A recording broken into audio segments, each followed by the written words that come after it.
The following marketing information and discussion is provided for informational purposes only. It is not intended to be used as professional guidance or consultancy. You should find an agency for that. Comexis is a digital marketing agency, so feel free to hire us. But otherwise, just enjoy the show.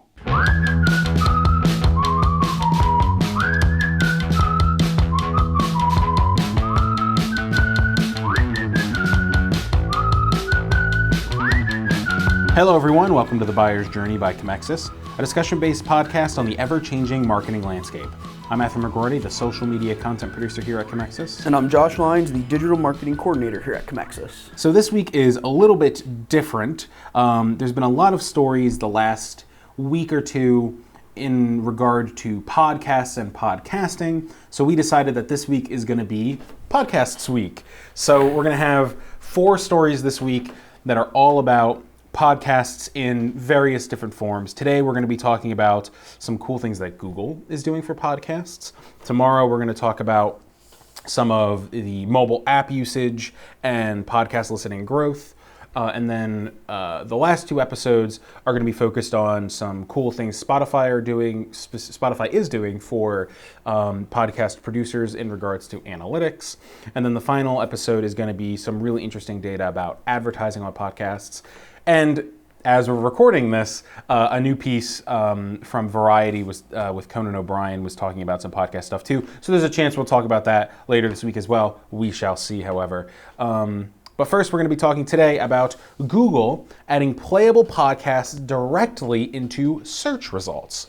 So if you've listened to our show in the past, we have talked about when Google decided to add podcasts, basically being able to be searched for very quickly and easily in search results. And basically what would happen is if you were searching for a set of keywords, for example, just because Josh has a 76ers podcast, if you typed in 76ers podcast, what would happen is the search result would populate very similarly as if you had a featured snippet, so basically a specific box dedicated to that. And it would show different podcasts that had those keywords, typically within the title and a little bit within the description. Now, however, Google has changed things up. So before, if you did this search and you clicked on that podcast episode, you got sent to Google's podcasting app. And you might have also been able to go to iTunes, I'm not sure about that, but you definitely got sent to Google podcasting app to listen.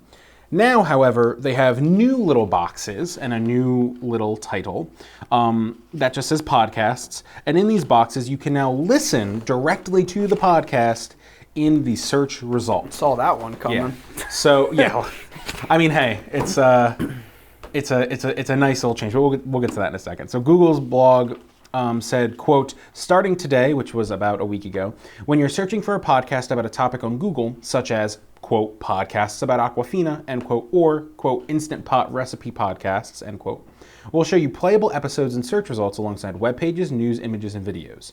We'll surface these episodes based on Google's understanding of what's being talked about on a podcast, so you can find even more relevant information about a topic in audio form. Soon, you won't necessarily need the term podcast in your search to see episodes, making podcast discovery simpler across search. So there's a couple really important things about that. The first is obviously you'll be able to just listen to the podcast in the search result. The second is that now Google is saying they're not just going to be using the title, metadata, and description of the podcast. So previously it was very clear when you Googled things to find podcasts in particular that they were using the title, description, and other metadata, which makes complete sense. But now Google's revealed that they're going to be actually having, probably machine learning, listen to these podcasts, pull the relevant information, and use those as, in quotes, keywords, to find your podcast episode. So that's huge, because now if for some reason your title and your description aren't relevant to that topic, but you do talk about it. Which a lot are. Yeah, I mean, I think, for example, our podcast is obviously somewhere between 10 and 20 minutes long.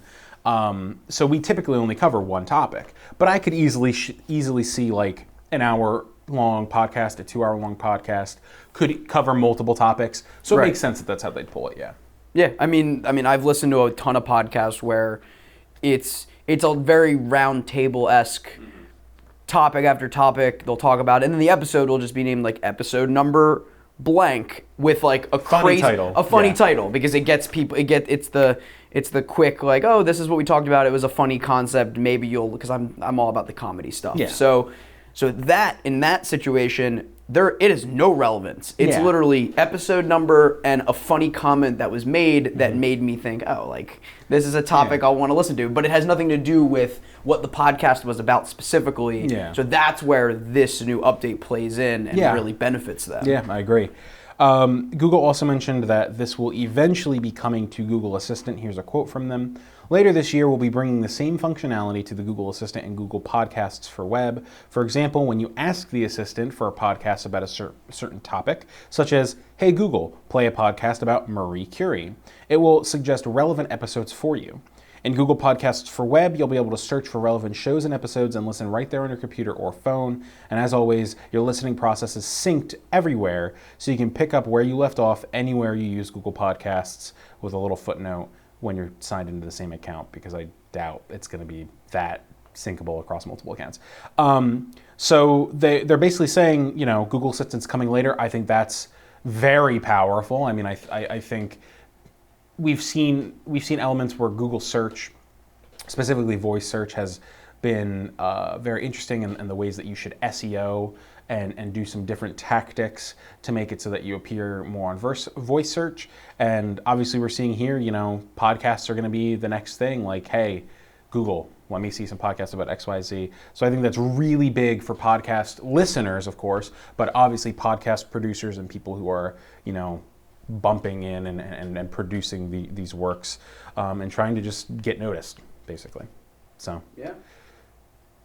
Sorry, it looked like you had a comment. It's okay. No, it's fine. I just thought it was funny when you said you did the whole like, hey Google, play a podcast about blah blah blah, and I'm thinking to myself, oh, like now my phone is listening. But you saying hey Google means my phone is now listening to me, and they're gonna show me this podcast when we're done recording. But that's why you got to turn that stuff off. Yeah, no, it's one of those things where, like you said, it's podcasting is growing at a outrageous number, and in I wouldn't say the old days, but before digital media and all this stuff came up, you think of someone that's like sitting on the train that's going to work, they're reading a paper, they're reading a news article, they're doing whatever. Now in this day and age, it's going to be so much more popular for people to just sit and press like your local news station's podcast or the major news networks podcast, where it just gives you like a 10 to 15 minute breakdown of like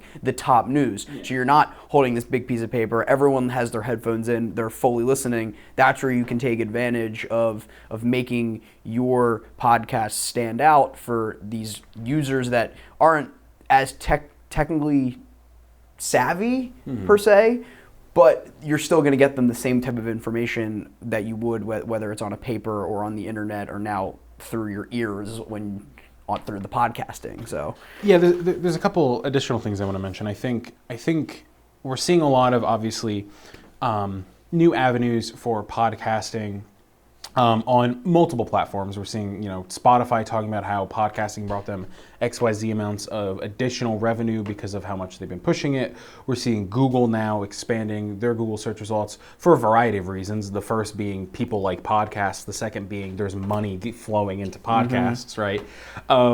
So I think, I could see, for example, maybe a paid section of podcasts. I'm not going to say that's actually what's going to happen because I have no idea. It's going to happen. But when I, thinking of the possibilities, you have big money slowly being brought into podcasts through different advertisers, through different media corporations and stuff like that. And obviously, the small town people as well. Well, small town's not really the right word. Small podcast producers and creators and stuff like that. But basically, people who aren't like iHeartMedia. Well, because you have people like, I guess not like myself, but you have some people that are in the similar situation I am with my sports podcast, where we do have some advertisers, like we have some sponsorships that they'll give us to do live ad reads. But before we ever had that chance, it would be nice to have that option to allow other like advertisers to pay money to put it into our podcast. I don't know how that would work with all of the production and whatever, but having that paid feature also gives the advertiser the ability to put their ad in your podcast, but then also for the small brand to maybe make a little bit of money and keep their podcast going, because that it's hard to make money through podcasting when you're a small brand.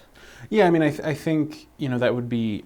I'd have to check to see if Spotify has features like that, but I think that would be good functionality in the future, especially when we're talking about streaming podcasts and things like that.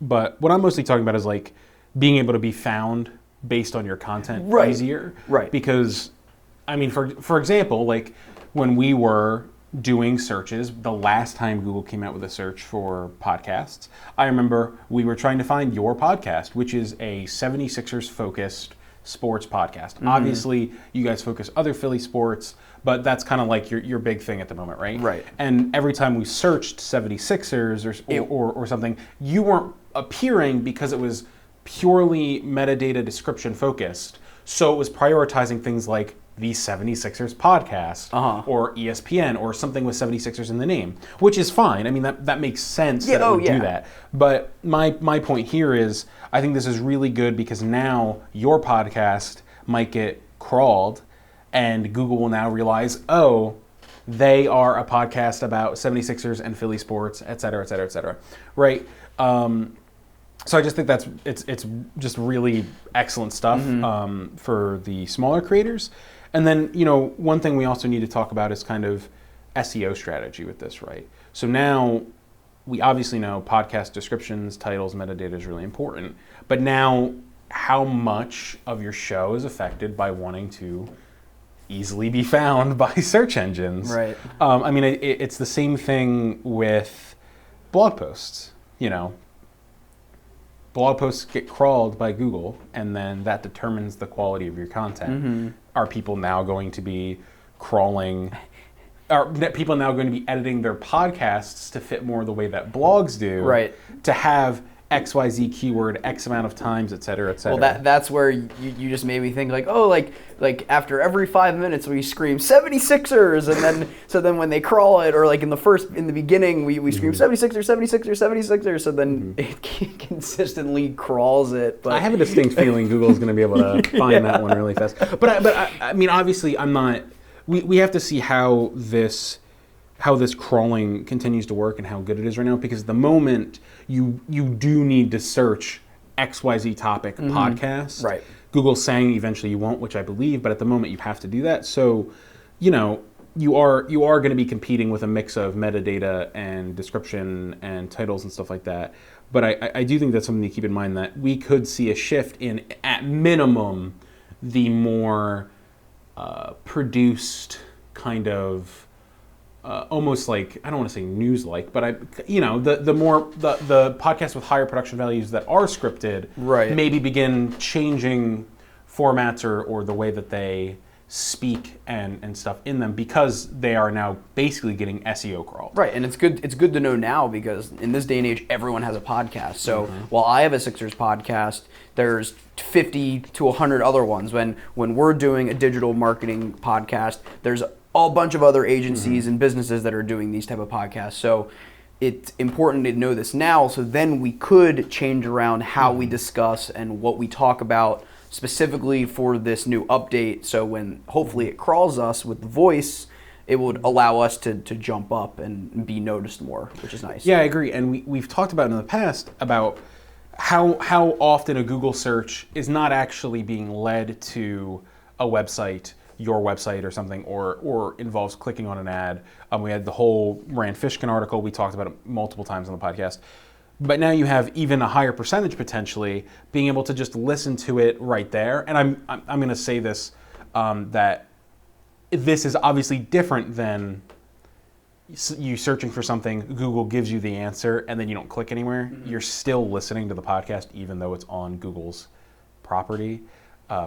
So take that as you will. Right. But that kind of is a quicker conversion. Like, people are listening to it, so there's a chance you're going to be able to grab somebody pretty quick. So that's another thing to keep in mind, that now we might see a percentage of Google searches increase slightly of the number that don't result in clicks to like websites and things like that.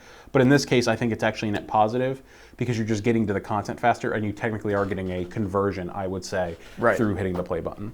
That's kind of my final little piece on that. That's all for today's episode of The Buyer's Journey. Check us out on Comexis.com, YouTube, and anywhere you get your podcasts, and follow us on Twitter at @buyers_journey. Thanks for listening.